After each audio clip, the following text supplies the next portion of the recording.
Se gostas de pintura, então fica aí e vem aprender um bocadinho sobre todo este tema. Começamos aqui por falar de todos os materiais que constituem o uno de uma pintura, particularmente uma pintura sobre tela, sobre um suporte têxtil.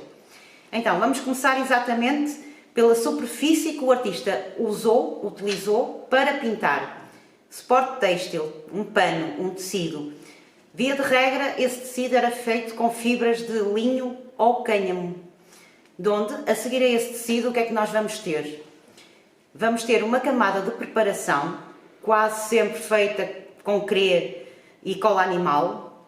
A cola animal é extraída de coelho, também temos uma cola animal de peixe, mas via de regra era uma cola de coelho, diluída em água, onde se aplicava um fungicida para não deixar que haja proliferação de micro-organismos, na qual aglutinavam uma carga, um crê, um pó branco. Também é muito comum e muito usual nessa amálgama, nessa massa, adicionarem também pigmentos para conferir logo uma cor, uma base, onde o artista depois ia desenvolver o tema que queria pintar sobre essa superfície. As camadas de preparação têm como objetivo preparar a superfície do têxtil, tornando-a menos rugosa, portanto criar uma superfície uniforme, para depois o artista pintar sobre essa preparação. Há também alguns casos, e são particulares, em que o artista tirava partido da própria superfície, da própria trama do suporte de têxtil. A seguir à camada de preparação, tem aquilo que nós vemos quando observamos uma pintura, que é a camada cromática. Camada cromática, ou camada pictórica, ou camada de tinta, são várias terminologias para a mesma camada que estamos aqui a falar. Essa camada, como sabes, é constituída por pigmentos, aglutinantes e uma série de outros produtos que possam estar a constituir a camada de tinta. Por cima dessa camada, e para finalizar todas estas sanduíches, estas componentes todas que formam a nossa sanduíche, temos o verniz de acabamento. Esse verniz de acabamento, assim como tudo o que se passa nas camadas que vos falei até agora, vão envelhecendo, vão sofrendo um processo de alteração e muitas vezes conferem aquele aspecto amarelado que as pinturas têm aos nossos olhos. Aí reside, quanto a mim, e como técnica de conservação e restauro, uma fase de tratamento muito apaixonante. Por exemplo, as superfícies de cor azul, como têm um verniz oxidado amarelo em cima delas, dão-nos uma tonalidade esverdeada. Agora, devem imaginar o fascínio que é quando nós estamos a proceder à limpeza e à remoção desses vernizes oxidados e é toda uma descoberta cromática dos tons e das cores originais. É, de facto, uma das fases mais bonitas da nossa intervenção no restauro de pintura sobre tela. Agora, era importante, se calhar, dar-vos aqui conhecimento um bocadinho das patologias com que nós nos deparamos quando temos que intervencionar este tipo de obra. As patologias prendem-se logo com o facto de estas telas, ou este tipo de obra, e também designada já agora por pintura de cavalete. Porquê? São exatamente as pinturas que têm tamanho necessário para que o artista pudesse fazê-las num cavalete, ok? E como sabes, estas pinturas são para pendurar numa parede, para embelezar os espaços. Assim sendo, uma das patologias mais comuns vem exatamente dessas estruturas que permitem pendurar as peças nas paredes, que são os bastidores. Nós já temos um vídeo, se ainda não o viste, vai lá para perceberes em mais profundidade do que te estou a falar. Uma das características que este tipo de estrutura pode influenciar negativamente a conservação de uma pintura é, por exemplo, o facto de estar infestado com insetos xilófagos, o que vulgarmente chamamos por bicho da madeira, que muitas vezes migra para a superfície têxtil e chega mesmo a fazer perfurações, fragilizando muito ali a área que está junto às réguas que constituem os bastidores. Também temos que ter aqui em atenção as patologias que se prendem com o suporte. O têxtil muitas vezes sofre danos ou mecânicos, ou quando as peças são de grandes dimensões, por vezes o manuseamento leva a choques físicos e então a rupturas do suporte.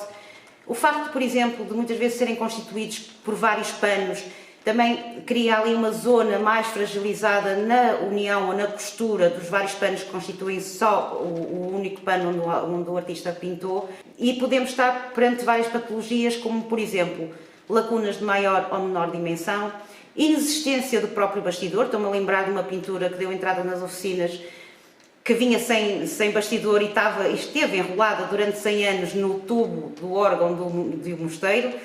Portanto, podes imaginar só aí logo o nível de patologias que tínhamos no suporte. E também não nos podemos esquecer que a pintura, quando é presa nesse bastidor, nessa grade, é presa através de elementos metálicos que normalmente eram pregos. Essas alterações nesses elementos metálicos podem provocar logo por si deformações no suporte têxtil e até deformações profundas muito complicadas de conseguir atenuar. Podemos também ter rupturas provenientes da oxidação desses elementos metálicos e, regra geral, o que temos no suporte é lacunas de maior ou menor dimensões e deformações das fibras têxteis. A nível das preparações, o que normalmente nós encontramos de patologia tem que ver com o envelhecimento dos próprios materiais utilizados na execução dessas camadas de preparação. Muitas vezes apresentam-se polvorulentas, ou seja, desfazem-se com muita facilidade. Muitas vezes também já estão em processo de destacamento. Quando assim é, por norma, já arrastam também a superfície policromada. Relativamente à superfície cromática, temos que ter em atenção que as patologias seguem uma lógica que tem a ver com as camadas que estão por baixo, não é? Se eu no suporte tenho uma lacuna, obviamente que se perdi o suporte, já perdi a preparação e já perdi também a camada cromática. Portanto, isso está resolvido, já estamos aqui esclarecidos. De qualquer maneira, nós podemos ter patologias que se prendem com o destacamento da policromia. Ela está lá, ok, ainda não se perdeu, mas está em destacamento. Por norma, quando nos detectamos este tipo de anomalias, devemos sempre proceder àquilo que nós chamamos um facing de proteção. Ou seja, criamos ali uma proteção para podermos manusear a tela e durante todos os processos de tratamento não perdermos ainda mais matéria e não facilitarmos essa perda. Regra geral, são estas as patologias. Claro que já te falei da oxidação dos vernizes, que também é uma patologia que pode ser tratada em oficina. Quase sempre resulta em superfícies muito diferentes e muito mais bonitas. Para além disto tudo, não nos podemos esquecer de muitos problemas que são provocados pelos próprios seres humanos, pelos homens, não é? Restauros antigos, inapropriados, que estão a alterar quimicamente a superfície da obra, que estão ali a interagir de forma diferente com os materiais que constituem a obra. Portanto, também são nós que intervencionamos as peças, também nos deparamos muito com esse tipo de situação. As primeiras referências de pintura sobre tela aparecem já na Antiguidade, onde apareciam referências a pinturas sobre suporte têxtil em contexto de cenários, por exemplo, ligado à área teatral, ou até em grandes toldos para festas públicas. Normalmente, como eram áreas muito grandes, eram aproveitadas as velas dos barcos para suporte dessas pinturas. Não nos podemos esquecer que na Antiguidade até o que mais se desenvolvia eram pinturas parietais, pinturas executadas sobre paredes. Na Idade Média já se encontra mais em elementos como páleos, estandartes, bandeiras processionais, porque têm que ser elementos muito leves, porque normalmente são para ser transportados, e muito maleáveis. A pintura aí surge feita diretamente no suporte têxtil. A pintura sobre tela tem o seu maior expoente e a sua maior expressividade a partir do século XV, século XVI, onde se vão começar a utilizar, por exemplo, óleos, que pelas características inerentes à sua natureza, como por exemplo o facto de demorarem muito tempo a secar, têm uma grande vantagem para o pintor. Imagina, vamos comparar por exemplo com uma têmpera, que tem um período de secagem muito mais rápido.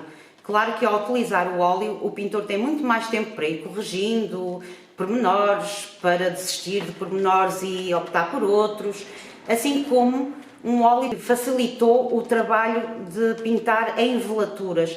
Ao pintar em velaturas, ele também vai mais facilmente trabalhar as volumetrias e até mesmo as profundidades do tema que está a executar.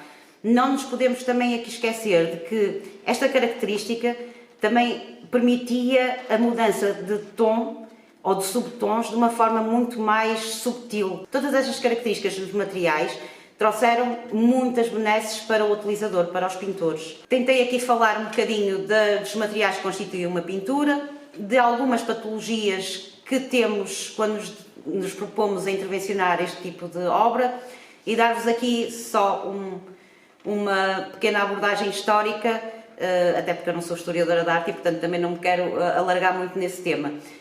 Espero que tenham gostado, fiquem connosco, sigam-nos e até amanhã.